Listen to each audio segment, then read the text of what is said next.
Imagine stepping into a grand museum, ready to see some incredible art. Mm-hmm.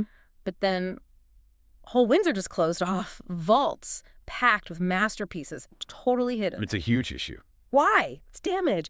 And the restoration process takes so long. Decades sometimes. It's painstaking work, truly. I read something like 70% of institutional collections are just stored away because of this. A huge cultural backlog. That figure sounds about right, unfortunately. And it really highlights the contrast, the scale of the problem versus the incredible skill, the time involved in traditional restoration. Right. Conservators, they're really artists in their own right, working meticulously, sometimes for months, even years, on just one painting. Wow. Manually filling tiny cracks, mixing the exact right color. It's an art, but it's slow. That's the bottleneck. It feels almost impossible to tackle the sheer volume. But what if? What if a process that took months could now be done in just, say, hours? Well, that would be transformative. Sounds like science fiction, doesn't it? But that's exactly what we're going to dive into today, this really groundbreaking development from MIT. Yes, the AI polymer masks. Exactly. The AI polymer masks designed for rapid art restoration. So our mission here is to unpack how this blend of AI and polymer tech isn't just speeding things up. No, it's much more than that. Right. It's fundamentally changing how we preserve, maybe even understand our cultural heritage. You'll find out how this approach offers speed, yes, but also a whole new way to think about art access and historical records. It's a fascinating convergence. Science, technology, and traditional artistry meeting. The bottleneck has always been the core issue. The lack of enough trained people. Precisely. Not enough highly trained conservators for the sheer volume of damaged art. And we're not just talking minor scuffs here. Right. Often it's significant paint loss, deep cracks, sometimes even structural damage. The manual process demands so much artistic talent, deep technical knowledge of old materials, pigments. So how do we bridge that gap? That's been the question for decades. Exactly. Yeah. Between the mountain of damaged art and the very specialized limited resources. Which brings us to the origin story here. Alex Katchkin, an MIT graduate student. He apparently spent 9 months restoring just one Baroque painting by hand. That kind of hands-on experience gives you a unique perspective, doesn't it? The patience of a conservator mixed with an engineer's mind. He felt the frustration, then saw a potential tech solution. Yes, his aha moment apparently came during a drive to MIT. He'd been visiting galleries, seeing all this hidden art, and it clicked. He understood the conservator's challenge because he'd lived it. But he also saw it as an engineering problem to solve. Right, not just accepting the status quo, thinking about a new intervention. Okay, so let's get into the heart of it.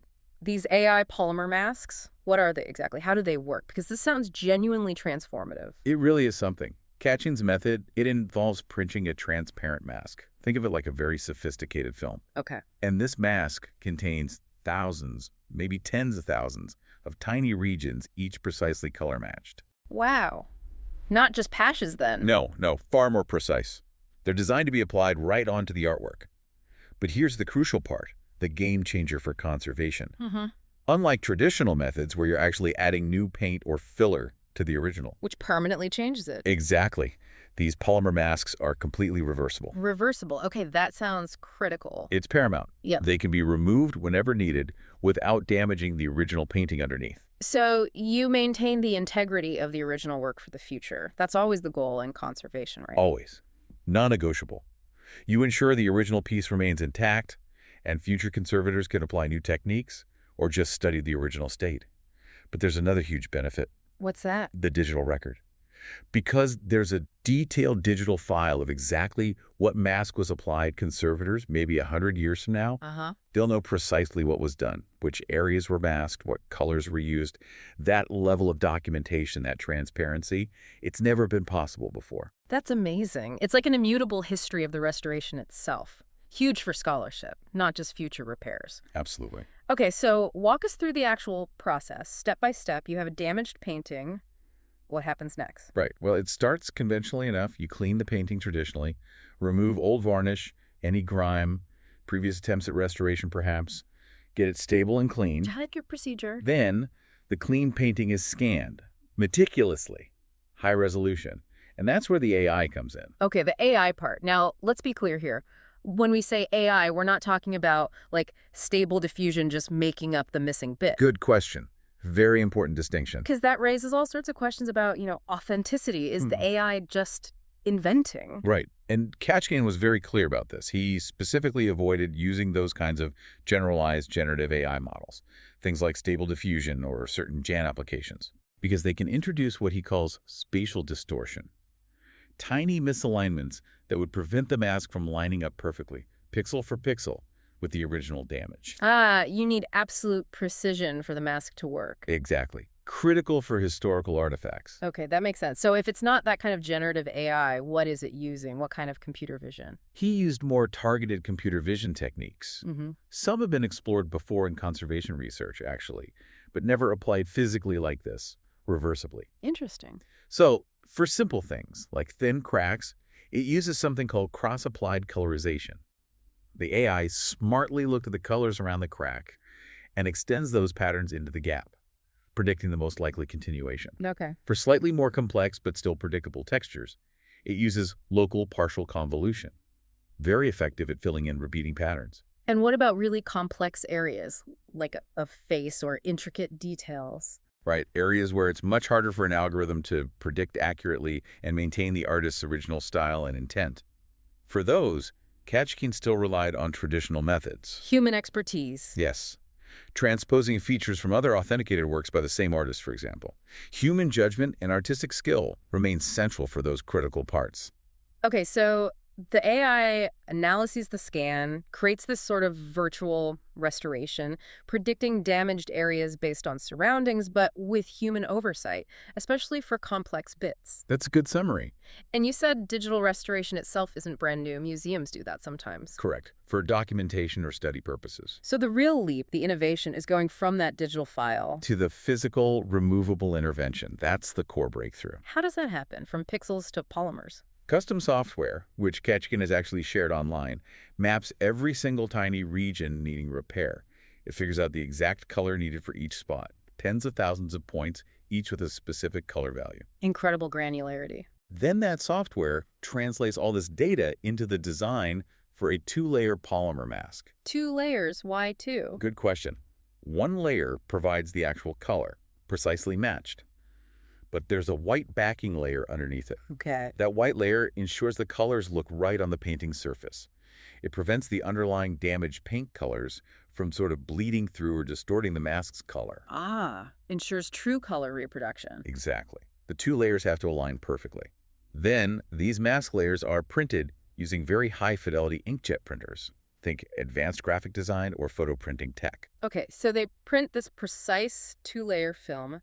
Then how does it get onto the painting? Just stick it on? Carefully aligned by hand, using the digital scan as a guide. Then it's adhered using a conservation-grade varnish spray. A special varnish. Yes, and this connects back to reversibility.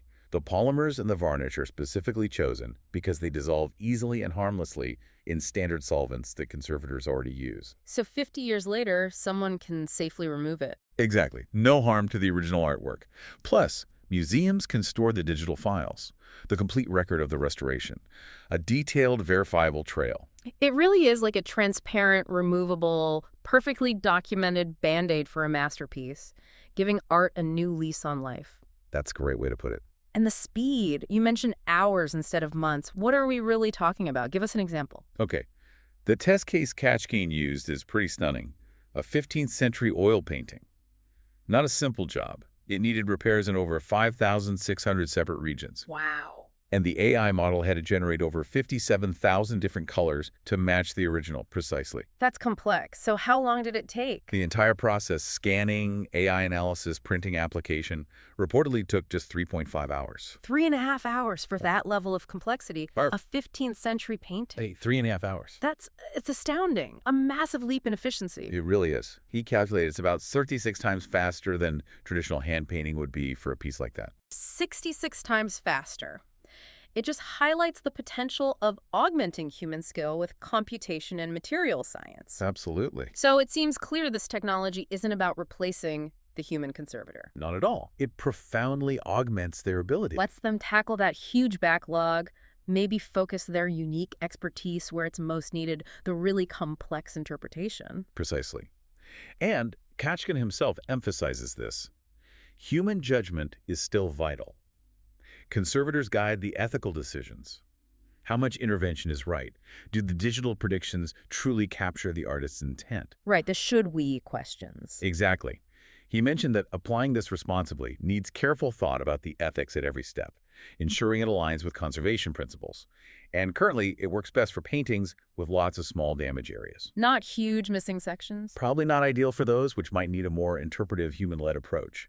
It's a powerful tool, but it's still a tool guided by human expertise. It's AI augmenting skill, not replacing judgment, which feels important right now. It does.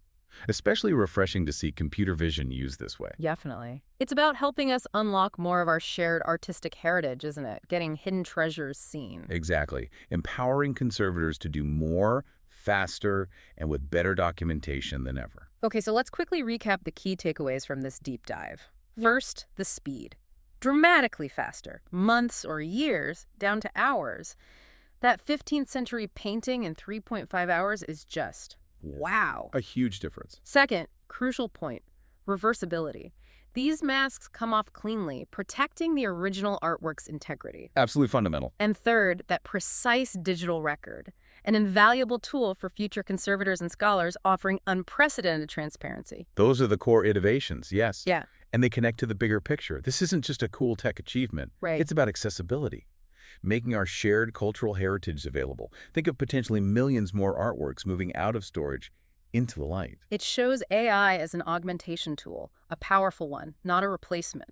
It could really change what we think of as lost art. It could indeed redefine preservation possibilities. Which brings us to a final thought for you, our listener.